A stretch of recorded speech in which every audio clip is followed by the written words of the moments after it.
No way! Totally didn't even realize that connection. That's so cool. Hi, I'm Alessia Cara, and we're going to talk food, art, music, and more with Google Arts and Culture. Here we go. Why are deep reds so central to your new album, Love and Hyperbole?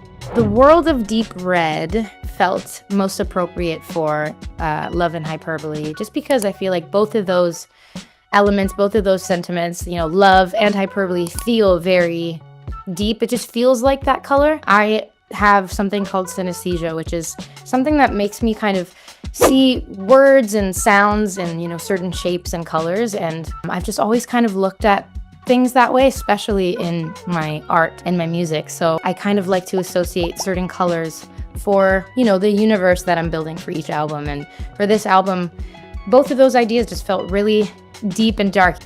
Can you share an example of how synesthesia shows up? To me, the day Wednesday looks like an orangey color. And she's a woman, she's an old lady, she's the oldest in all of the days of the week in my mind. I know that sounds crazy, but that's just the truth. Did you know that the painter Vasily Kandinsky also had synesthesia? Oh, wow. He called it color hearing and set out a language of interacting shapes and colors. Wow, that's incredible. Heard music when he painted. That's interesting. I would love to have been in his head to hear what he was hearing. Why is Frida Kahlo one of your favorites? So I've been a fan of Frida Kahlo's art and just her as a person for many, many years. I just remember seeing images of her and always being intrigued by her. Obviously, she has a very striking image. She was such a strong woman, but she had such deep pain and vulnerabilities and expressed both of those things at the same time in her work. So I got to visit her home in Mexico in 2018. Which was life-changing. Her home is so beautiful, but it was also so special to see the place that one of my favorite artists ever did all of her work. She just always, painted self-portraits, in this image, her holding her own hand, which is kind of, I just realized now, my album cover. I didn't even realize that that's what I'm doing. And the parallels there, but I'm holding my own hand on my album cover. And I guess maybe subconsciously I was channeling her in some way. Totally didn't even realize that connection, but yeah, she often used herself as inspiration, which I thought was really cool. And I guess I did too, deep down. Maybe I did the same thing. Why are Frank Sinatra and Amy Winehouse your inspirations? There's so many, but for me, Amy Winehouse was a huge one. And I don't know if it was because we just knew so much about her stories so that we understood that a lot of what she was feeling was real. And so I've taken a lot of inspiration from Amy. And Frank Sinatra, he's obviously a legend. His voice is incredible, so beautiful. He was one of those crooners that spoke about love that just made you want to fall in love. I think this time I kind of got to flex my Frank Sinatra muscles a little bit and write about love in a way that feels beautiful and sweet, which is kind of nice. Amy was really influenced by Frank too, actually. Her first album was called Frank for two reasons. One, because, she was being frank and honest, but also because she was deeply inspired by Frank Sinatra, so it's kind of a little trickle-down effect. I have a whole section of my brain that's just little bits of information that maybe are useless to some, but it's just random little bits of info that I collect. How have visual artists influenced you?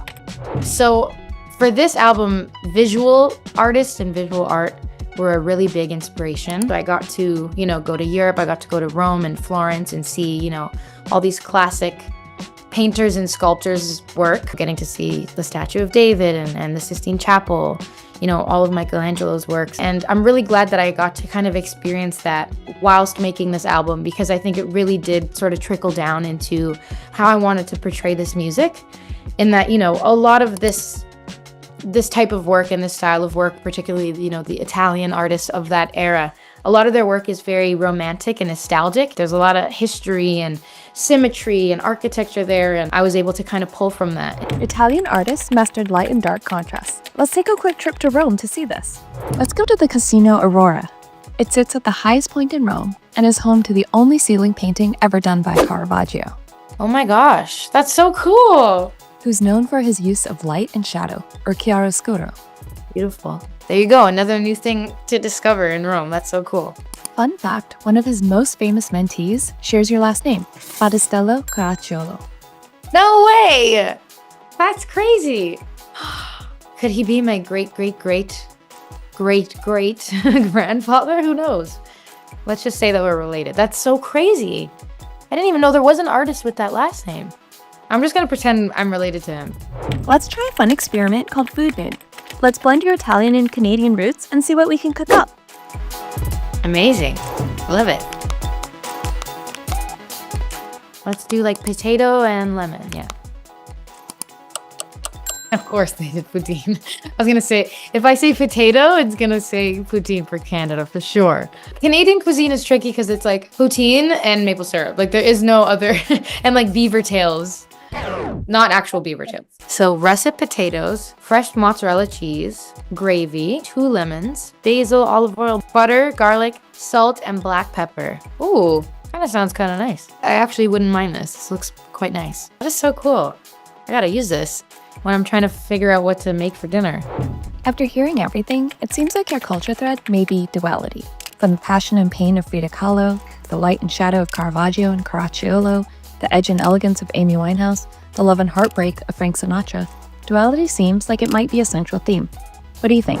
Yeah, 100%. That's pretty spot on. Duality for me has always been something that I've been inspired by in my music and that I've spoken about, but not until this album, or was I ever able to understand how duality can work together. Light and dark and happy and sad, and those things can fuel one another. The biggest lesson I learned in the last 3 years truly was like how to work with contrast in my life. You know, I think for a very long time, I always looked at like pain versus love as like 2 things that were always battling each other in my life. A lot of these, you know, visual artists and filmmakers kind of say truly, in a sort of metaphorical sense, is how like light and dark actually work in tandem with one another and how you need contrast to create beautiful things. And I really learned how to work with the pain that I was feeling and harness it. And I definitely think on a smaller scale that it's this album, you know, and I'm really, really excited for